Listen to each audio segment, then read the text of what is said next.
uchrashuv o'tkaziladi. Tadbirkorlarni jalb qilish bo'yicha, aholi bandligini ta'minlash bo'yicha, o'shalar bo'yicha navbatdagi uchrashuv kuni bugun. O'sha bo'yicha sizlar bilan uchrashtiribmiz. O'sha yig'ilish ma'nosida hozirgi kunda bizlar o'rayotgan bank mahsulotlarimiz turlarini sizlarga tanishtiramiz.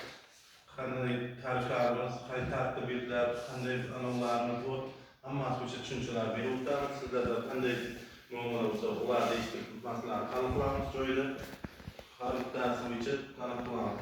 Hozirgi kunda eng og'ir yangi prezidentimiz olishgan qarori bo'yicha yoshlarni tadbirkorlikka jalb qilish bo'yicha ajratilgan kreditlar bo'yicha aniqlanyapti. Hozirgi kunda o'zini band qilgan jismoniy shaxslarga ham 50 milliongacha kapitalik asosida 50 milliondan oshgan qismiga garov asosida kreditlar ajratish boshlaganmiz.